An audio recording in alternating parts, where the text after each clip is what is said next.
പിതാവിൻ്റെയും പുത്രൻ്റെയും പരിശുദ്ധാത്മാവിൻ്റെയും നാമത്തിൽ ആമേൻ. ഈശോയിൽ എൻ്റെ ഏറ്റവും പ്രിയപ്പെട്ട സഹോദരങ്ങളെ, ഈശോയിലുള്ള നമ്മുടെ വിശ്വാസത്തെ മുറുകെ പിടിക്കാൻ ഈശോ നമുക്ക് ഈ ഒരു ശുശ്രൂഷയിലൂടെ തരുന്ന എല്ലാ ബോധ്യങ്ങളെ ഓർത്ത് നമുക്ക് നന്ദി പറയാം. ഓരോ ദിവസവും പരിശുദ്ധാത്മാവ് ആഗ്രഹിക്കുന്ന പോലെ ഈശോയെ മാത്രം ലക്ഷ്യം വെച്ചുകൊണ്ട് വിശ്വാസത്തിൽ അടിയുറച്ച് വളരാൻ നമുക്ക് ഓരോ ദിവസവും പരിശ്രമിക്കാം. ഓരോ നിമിഷങ്ങളിലും നമുക്ക് പരിശ്രമിക്കാം. വിശ്വാസത്തിൽ നമ്മുടെ മുമ്പിൽ ഏറ്റവും വലിയ മാതൃകകളിലൊന്നായ നമ്മുടെ പ്രിയപ്പെട്ട പരിശുദ്ധ അമ്മ സഭയുടെ മതബോധനം നമ്മളെ പഠിപ്പിക്കുന്നുണ്ട്. വിശ്വാസത്തിന്റെ ഉദാത്ത മാതൃകകൾ പഴയ നിയമത്തിൽ പൂർവ്വപിതാവായ അബ്രഹാം, പുതിയ നിയമത്തിൽ നിന്ന് പരിശുദ്ധ അമ്മയെ നമുക്കൊരു വലിയ ഉദാഹരണമായിട്ട് സഭ കാണിക്കുന്നുണ്ട്. നമ്മുടെ വിശ്വാസം വളരാൻ വേണ്ടി നമുക്ക് ഈശോയിൽ നമ്മുടെ നോട്ടം ഉറപ്പിക്കാൻ നമുക്ക് വേണ്ടി ഒത്തിരി പ്രാർത്ഥിക്കുന്നുണ്ട് നമ്മുടെ അമ്മ. പരിശുദ്ധ അമ്മയുടെ പ്രത്യേക മാധ്യസ്ഥം തേടി നമ്മുടെ ഈ ശുശ്രൂഷ ഒരു അനുഗ്രഹമായി തീരാൻ വേണ്ടി നമുക്ക് പ്രാർത്ഥിക്കാം. ചേർന്ന് ഒരുമിച്ച് പ്രാർത്ഥിക്കാം. നന്മ നിറഞ്ഞ മറിയമേ സ്വസ്തി, കർത്താവ് അങ്ങയോടുകൂടെ സ്ത്രീകൾ അങ്ങ് അനുഗ്രഹിക്കപ്പെട്ടവളാകുന്നു. അങ്ങയുടെ ഉദരത്തിന്റെ ഫലമായി ഈശോ അനുഗ്രഹിക്കപ്പെട്ടവനാകും. പരിശുദ്ധ മറിയമേ തമ്പുരാന്റെ അമ്മേ, പാപികളായ ഞങ്ങൾക്ക് വേണ്ടി ഇപ്പോഴും ഞങ്ങളുടെ മരണസമയത്തും തമ്പുരാന്റെ അപേക്ഷിക്കണമേ. ആമേൻ. പ്രിയപ്പെട്ട സഹോദരങ്ങളെ, നമ്മുടെ ഈ ശുശ്രൂഷയിൽ നമ്മളിങ്ങനെ വിശ്വാസത്തെക്കുറിച്ച്, വിശ്വാസത്തിൽ നമ്മളിൽ ഉണ്ടാകുന്ന മാറ്റങ്ങളെക്കുറിച്ച്, പരിശുദ്ധാത്മാവ് ആ വിശ്വാസത്തിൽ നമ്മളെ നയിക്കുന്നതിനെയൊക്കെ ഓർത്തുള്ള കാര്യങ്ങളൊക്കെ നമ്മൾ ചിന്തിക്കുന്നു. പരിശുദ്ധാത്മാവ് തന്നെ നമുക്ക് ബോധ്യങ്ങൾ തന്ന് നമ്മളെ നയിച്ചുകൊണ്ടിരിക്കുകയാണ്. ഇന്നത്തെ ഒരു എപ്പിസോഡിൽ നമ്മൾ പ്രധാനമായിട്ടും ചിന്തിക്കാൻ പോകുന്നൊരു വിഷയം നമ്മുടെ ഈ ഒരു വിശ്വാസത്തെ, ഇനി അതിൻ്റെ ഏറ്റവും പ്രധാനപ്പെട്ട കാര്യങ്ങളിലേക്ക് നമ്മൾ എത്തേണ്ടതുണ്ട്. അതായത് ഈശോയെ തന്നെ നോക്കിക്കൊണ്ടുള്ള നമ്മുടെ ഒരു യാത്ര. ഈശോയിൽ വിശ്വസിക്കേണ്ടതിൻ്റെ, ഈശോയിൽ വിശ്വസിക്കുക എന്ന് വെച്ചാൽ എന്താണ്?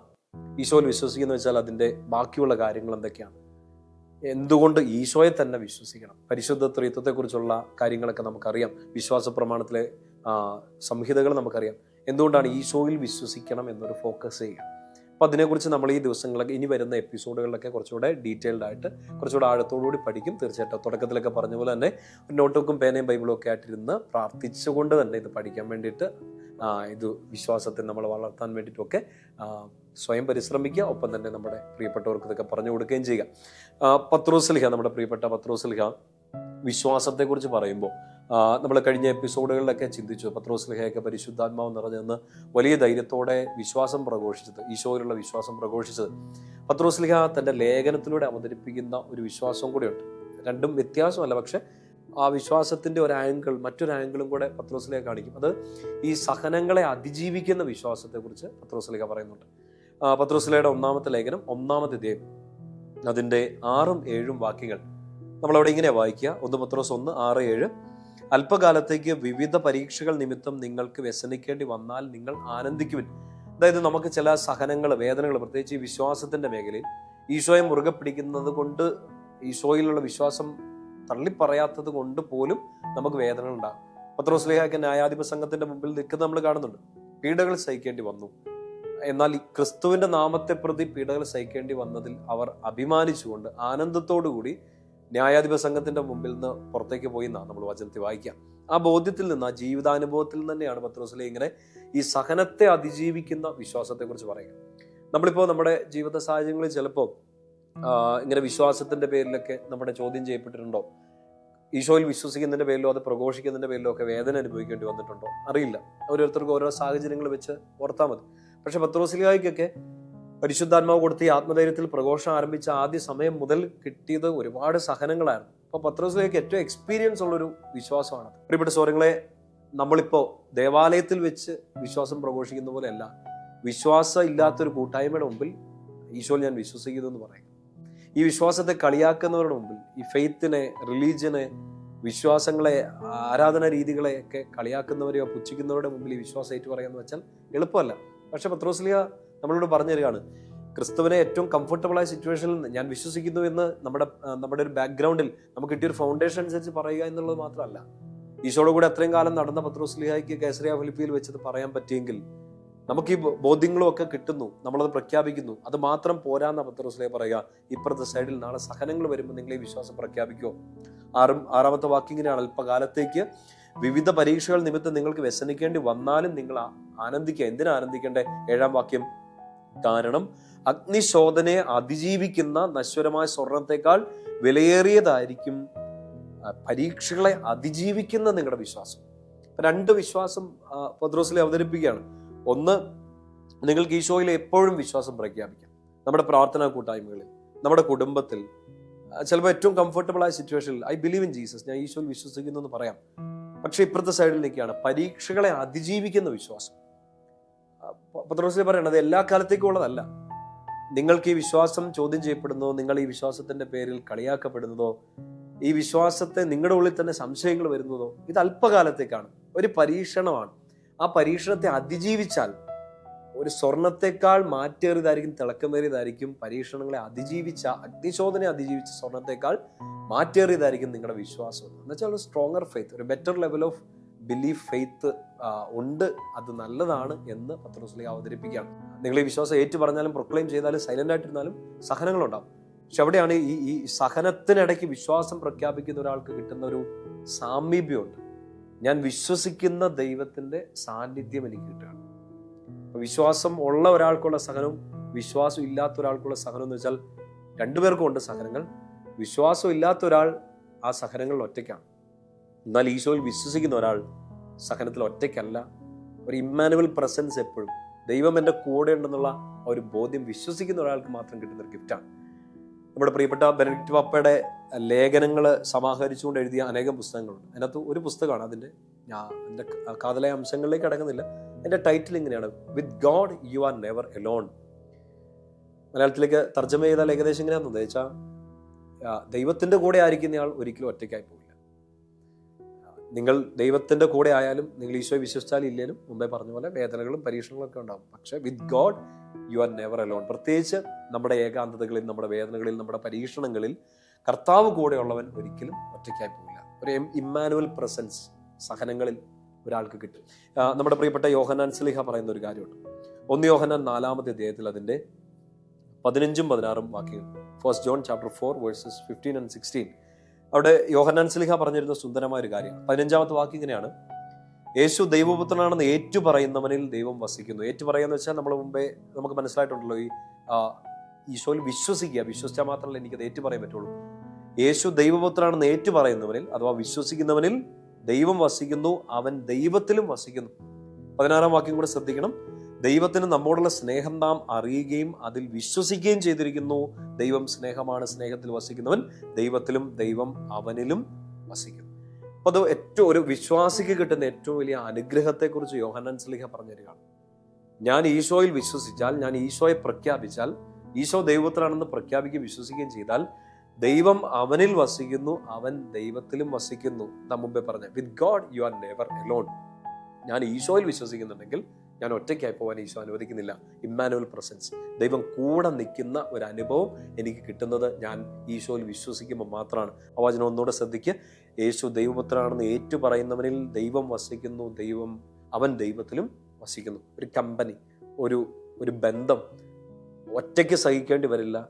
അതിജീവിക്കാൻ കർത്താവ് തന്നെ കൂടെ നിൽക്കും. പ്രിയപ്പെട്ട സൗരങ്ങൾ, ഇന്ന് ഈ ശുശ്രൂഷയുടെ ഭാഗമായിട്ട് നിങ്ങൾ നിൽക്കുമ്പോൾ, ഈ വചനമൊക്കെ കേൾക്കുമ്പോൾ, ഈ ബോധ്യങ്ങളൊക്കെ ഉള്ളിലോട്ട് പരിശുദ്ധാത്മാവ് തരുമ്പോൾ, എന്തെങ്കിലുമൊക്കെ ഒരു സഹനങ്ങളെ, വേദനകളൊക്കെ അതിജീവിച്ചുകൊണ്ടാണ് നിങ്ങൾ നിൽക്കുന്നെങ്കിൽ, ചിലതിന് മുമ്പിൽ നിങ്ങളിങ്ങനെ പരാജയപ്പെട്ട് നിൽക്കുകയായിരിക്കും. ചിലതിന് മുമ്പിൽ ഇനി എന്ത് ചെയ്യണമെന്ന് അറിയാത്ത നിൽക്കുകയായിരിക്കും. ഒന്നും പ്രാർത്ഥിക്കാൻ പറ്റാത്ത സ്ഥിതികൾ നിൽക്കുകയായിരിക്കും. ഈ വിശ്വാസ പ്രമാണത്തിന്റെ ഈ ഒരു ഭാഗം ആവർത്തിച്ച് ഇങ്ങനെ പ്രാർത്ഥിക്കുക. I believe in Jesus Christ. ഞാൻ ഈശോയിൽ വിശ്വസിക്കുന്നു, അവിടുത്തെ ഏകപുത്രൻ ഞങ്ങളുടെ കർത്താവുമായ ഈശോ മിശിഹായിൽ ഞാൻ വിശ്വസിക്കുന്നു. വലിയൊരു സ്റ്റേറ്റ്മെന്റ് ആണ്, നമ്മുടെ വിശ്വാസത്തിന്റെ ഏറ്റവും പ്രധാനപ്പെട്ട സ്റ്റേറ്റ്മെന്റ് ആണ്. ഏറ്റവും പ്രതിസന്ധി ഘട്ടത്തിലും നിങ്ങളുടെ മനസ്സിലുണ്ടാവേണ്ട ഒരു പ്രാർത്ഥനകളൊന്നാണ്, ഈശോയെ ഐ ബിലീവ്, ഞാൻ നിന്നിൽ വിശ്വസിക്കുന്നു. ആ വിശ്വാസം ഏറ്റു പറയുന്നതിലൂടെ നമുക്ക് സംഭവിക്കുന്ന എന്താ? ഇമ്മാനുവൽ, ദൈവം നിന്റെ കൂടെ നിൽക്കും. നീ ഒറ്റയ്ക്കായി പോവില്ല. With God you will never be alone. കർത്താവ് നിന്നിൽ വസിക്കും, നീ കർത്താവിലും വസിക്കും. സുവിശേഷങ്ങളിലെ സുന്ദരമായൊരു പ്രാർത്ഥനയല്ലേ മർക്കോസിന്റെ സുവിശേഷം 9-ാമത്തെ അധ്യായത്തിൽ അതിന്റെ 24-ാമത്തെ വാക്യം.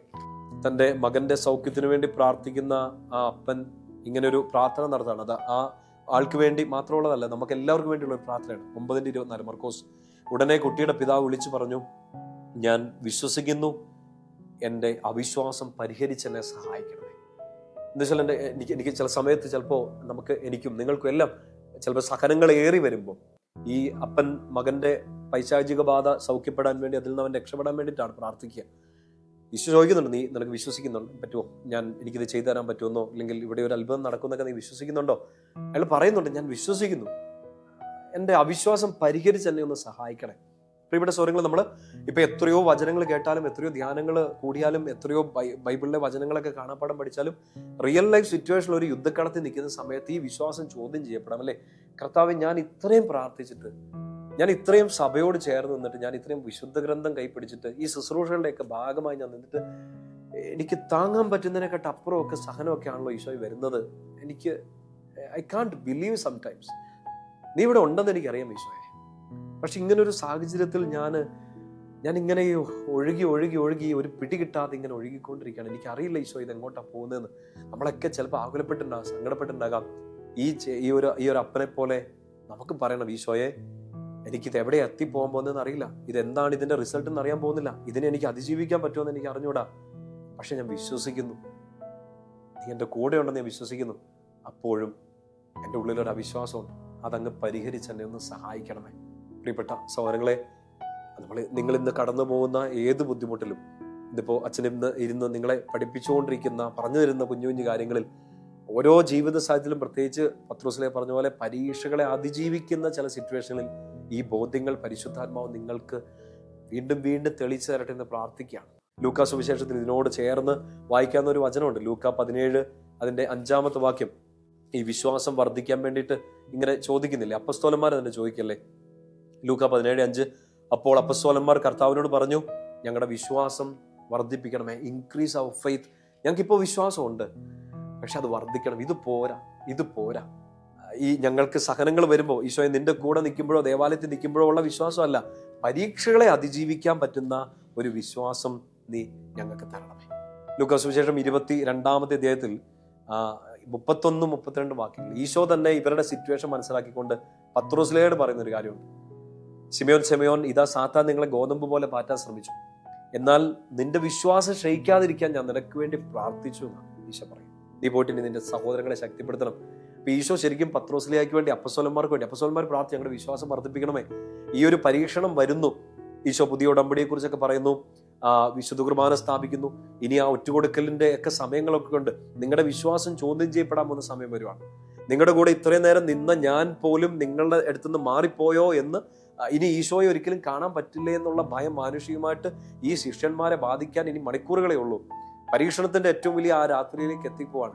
ഈശോയ്ക്ക് അറിയാം ഇവരുടെ വിശ്വാസം ചോദ്യം ചെയ്യപ്പെടും, ഇളകും. അതും പത്രോസ്ലീഹായുടെ തന്നെ, ജീവനുള്ള ദൈവത്തിന്റെ പുത്രനായ ക്രിസ്തുവാണെന്ന് പറഞ്ഞവൻ തന്നെ, പാറ പോലെ നിന്നവൻ തന്നെ ഒരു വെള്ളം പോലെ ഒഴുകും, ഒരെണ്ണ പോലെ വഴുക്കും എന്ന് ഈശോയ്ക്ക് നന്നായിട്ട് അറിയാം. അതുകൊണ്ട് ഈശോ പറയാണ്, സാത്താൻ നിന്നെ ഗോതമ്പ് പോലെ പാറ്റാൻ ഉദ്യമിക്കുകയാണ്, പക്ഷേ ഞാൻ നിനക്ക് വേണ്ടി പ്രാർത്ഥിക്കുന്നുണ്ട്. വേറെ ഒന്നുമല്ല, ഈ പരീക്ഷണം മാറുന്നോ, ഈ വേദന മാറണമെന്നോ, നിന്റെ കൺമുമ്പിലേക്ക് വരാൻ പോകുന്ന ഈ അപകടം മാറിക്കിട്ടണമെന്നോ അല്ല. അപകടം വന്നാലും, രോഗം വന്നാലും, കണ്ണുനീര് വന്നാലും, പരീക്ഷണം വന്നാലും, മോളെ നിന്റെ വിശ്വാസം പോവാതിരിക്കാൻ ഈശോ തന്നെ കൂടെ നിൽക്കുകയാണ്. ഇത് പത്രോസ്ലീഹായോട് മാത്രം പറഞ്ഞതല്ല, ഇതെന്നോടും നിങ്ങളോടും ഒക്കെ ഇന്ന് ഈശോ പറയാം.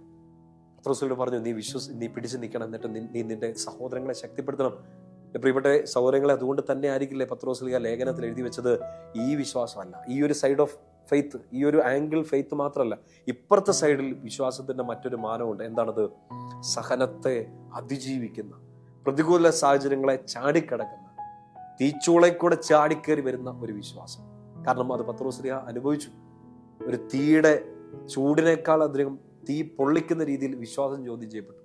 അന്ന് അന്ത്യത്താഴത്തിന്റെ ആ രാത്രിയിൽ, പരീക്ഷണങ്ങളുടെ ആ രാത്രിയിൽ ഇട്ടേച്ച് പോവാൻ, ഒരിക്കലും മരിക്കേണ്ടി വന്നാലും നിന്നെ ഇട്ടേച്ച് പോവില്ല എന്ന് പ്രഖ്യാപിച്ച ആൾ തന്നെ കുഞ്ഞു കുഞ്ഞു സാഹചര്യങ്ങളിൽ തള്ളിപ്പറയേണ്ടതായിട്ട് വരിക. നമ്മുടെ മുമ്പിൽ ഈ ചോദ്യങ്ങൾ വരും.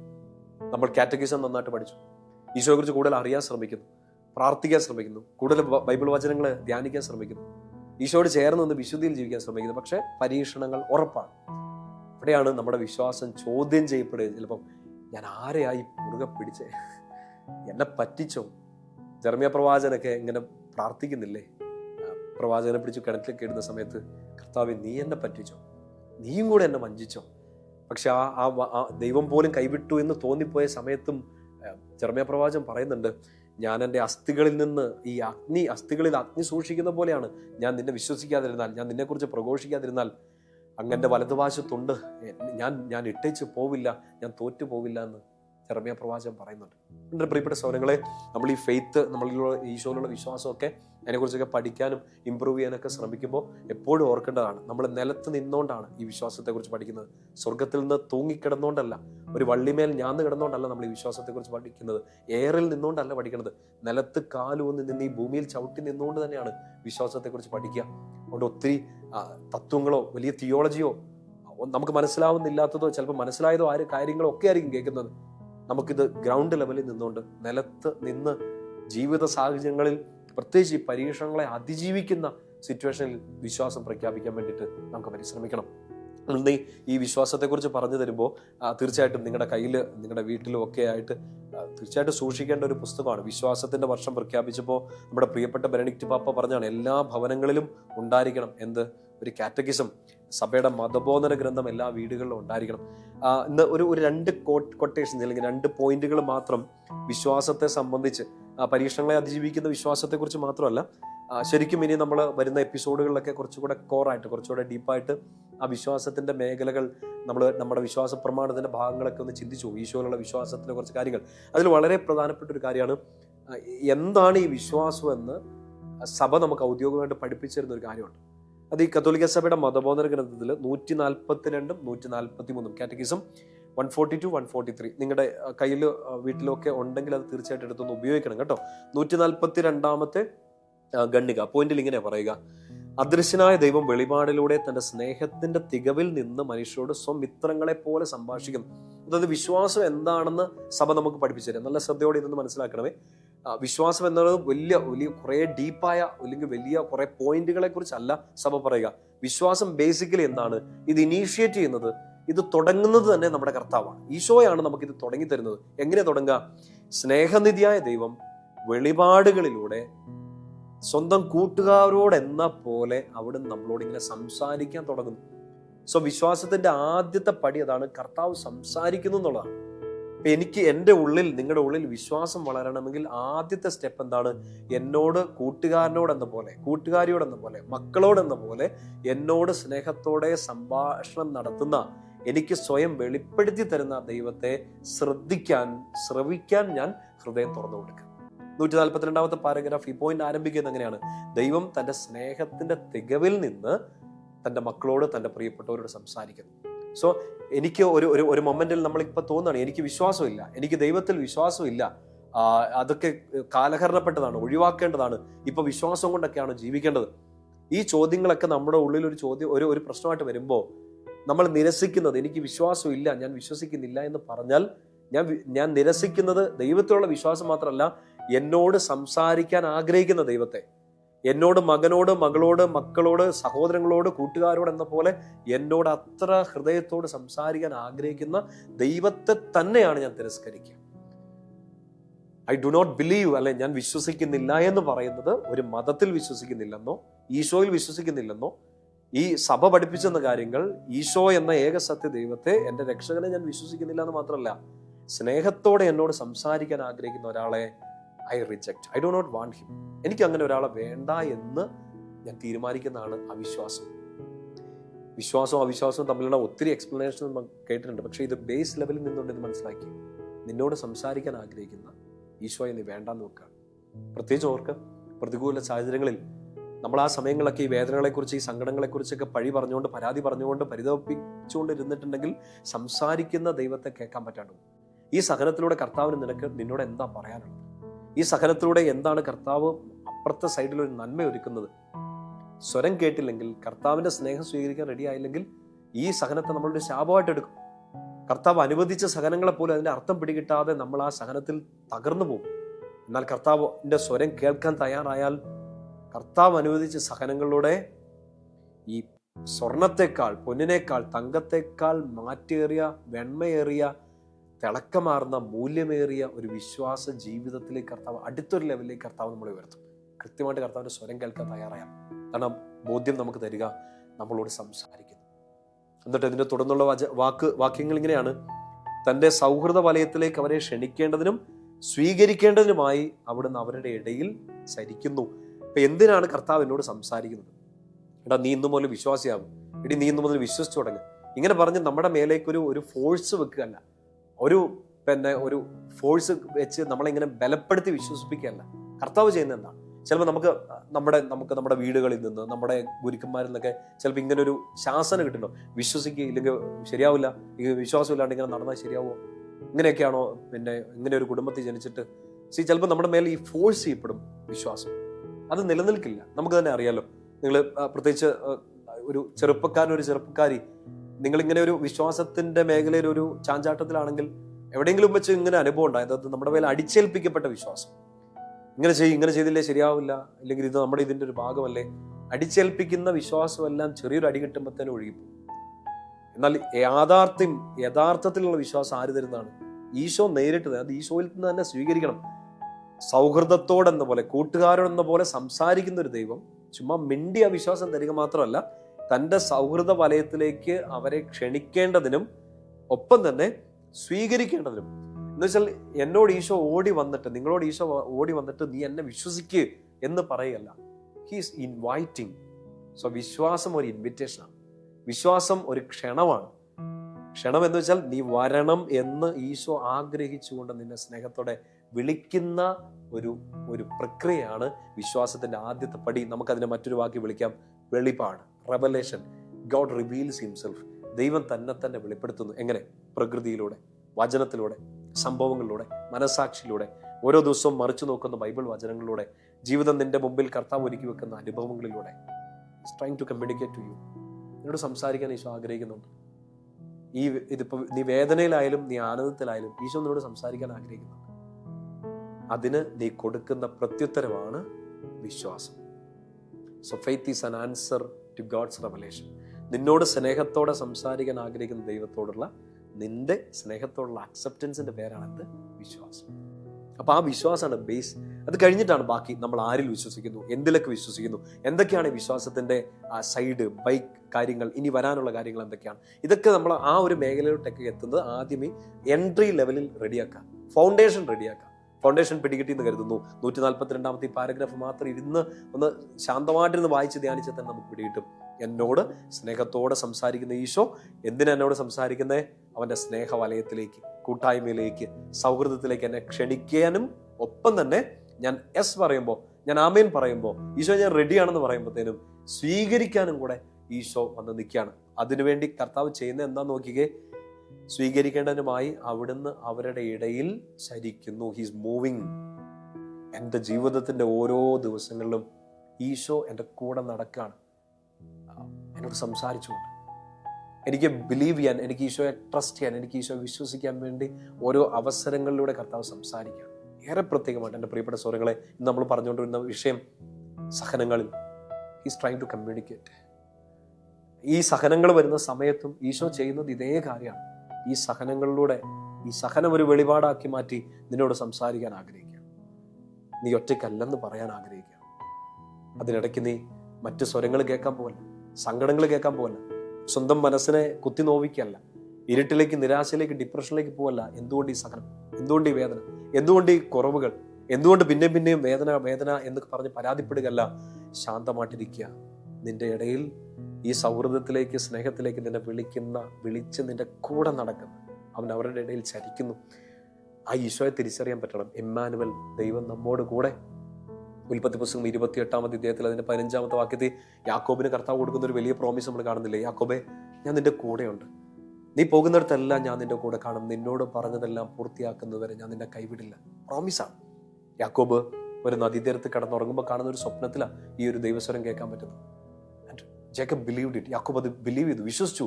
എന്നോട് കർത്താവ് സ്വപ്നത്തിൽ സംസാരിച്ചു, എനിക്കൊരു ദർശനം കിട്ടി. യാക്കോബ് യാത്ര തുടരുകയാണ്. യാക്കോബിന് പിന്നീടുള്ള യാത്രകളിലൊക്കെ യാക്കോബിന്റെ ലൈഫ് മാത്രം എടുത്താൽ പോലും നമ്മുടെ എല്ലാ ലൈഫിൽ കർത്താവ് കൂടെ ഉണ്ടെന്നൊരു ബോധ്യം കിട്ടിയൊരു മനുഷ്യരാണ് നമ്മളെല്ലാം. ആ സ്വരം കർത്താവ് കൂടെ ഉണ്ടെന്ന് നമുക്ക് എപ്പോൾ പിടികിട്ടുന്നത്? പ്രത്യേകിച്ച് വേദനകളുടെ സമയത്താണ്. ആ വേദനകളിലൊക്കെ ഒരുപക്ഷെ വിശ്വാസം ചോദ്യം ചെയ്യപ്പെടുന്ന സമയത്ത്, എൻ്റെ ഫെയ്ത്ത് കറക്റ്റ് ആയിരുന്നോ എന്ന് ചോദ്യം നമുക്ക് തന്നെ തോന്നുന്നൊരു സമയത്ത് ഈ സ്വരം കേൾക്കണം. ഇപ്പോഴും ഹീസ് ഇൻവൈറ്റിംഗ്. ഇപ്പോഴും ഈശോ നമ്മളെ ക്ഷണിച്ചുകൊണ്ടിരിക്കുകയാണ്. ഇപ്പോഴും അവൻ നമ്മുടെ ഇടയിൽ ചരിച്ചുകൊണ്ടിരിക്കുകയാണ്. നമ്മുടെ ബെനഡിക്ട് പാപ്പ പറഞ്ഞതുപോലെ, with God you will never be alone. എൻ്റെ വിശ്വാസം എൻ്റെ ആമേനാണ്. എൻ്റെ ആമേൻ, ഞാൻ നിന്റെ സ്വരം കേൾക്കാമെന്നുള്ളതിൻ്റെ ഉറപ്പാണ്. ആ ഉറപ്പിൻ്റെ മേലാണ് എൻ്റെ വിശ്വാസം നിൽക്കുന്നത്.